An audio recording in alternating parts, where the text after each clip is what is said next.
Morning, it's the 26th of July 2022, back again. This morning I want to talk about the inappropriately named James Cleverly. He's the Education Secretary. He's also the MP for Braintree in Essex since 2015. He's an ardent Brexiteer. He was all over telly yesterday, we'll get to that bit, but in 2010 he posted a tweet calling Lib Dem Deputy Leader Simon Hughes a dick. He later took that tweet down and apologised. In 2013 he called for the abolition of the minimum wage. And in 2015 he was criticised for pushing closure of 10 London fire stations after an elderly Camden man died in a fire before Fire Brigade got there. Fire Brigade said the closest station to Camden had been closed, hence they didn't get there in time to save him. In 2016 he was one of 72 Conservative MPs who own property, what they rent out.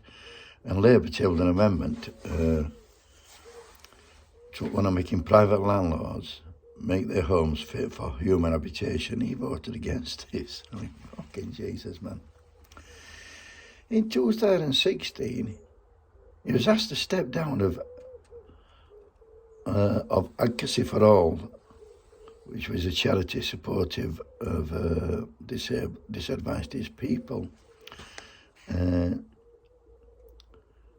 not sure what he were, but he was patron or something like that. Anyway, they asked him to step down, and the charity felt he was not suitable for the role, given that he had voted to cut ESA, paid to disabled people unable to work.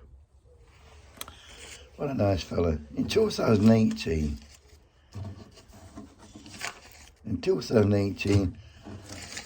Cleverly defended the Conservative candidate for mayoral position in London, Sean Daly, over Islamophobic and Hindu-phobic comments he had made. In 2019, he stood to replace Theresa May in the leadership contest, but he withdrew on 4th of June 2019 after he found out he got no fucking chance. Didn't even get voted out, didn't get that far. In 2019, he released a video on social media claiming wrongly that William Wilberforce, the anti-slavery campaigner, was indeed a Tory, when in fact he fucking wasn't. He was an independent MP.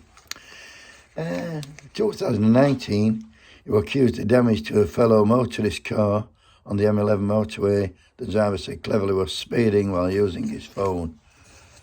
Got away with that. And yesterday, I saw on TV, you were on with Beth Rigby. I saw a clip on it. And she's on about the queues at Dover, and he said it's nothing to do with Brexit. But she said, well, surely it is, because when we were part of the EU, we just used to waive us passport, and they'd let us through, which they did. And he said, well, we'll still be able to do that in the future. So she said, how can we when we're not in EU? And he said, but we will. And I thought, you're lying fucker. You don't even know what you're on about. Absolute fucking plank he is. James, not so cleverly, whose salary last year was 200 grand, and on top of that had expenses of £201,389.92. And you know what? I had a look at his tax returns and all. And last year he paid tax against what his wages. So his private houses where he rents out, they must be in somebody else's name. Just another fucking dodgy bastard, really. And that leadership debate, they asked them both. They were both saying yesterday how they wanted honesty and all that, and the Fed Uprising government. And then Sophie Dewa said, what Brexit to blame for queues at Dover? And they both said, fucking no. So what a pair of lying bastards they are. Anyway, I'm not going to be here in the morning. I'm going to be on the picket line at Sheffield. I'll be coming to you live from there. So if I'm not here at half 7, I'll be there at 8 or whatever. But I will be there live. Have a great day. Keep doth your caps.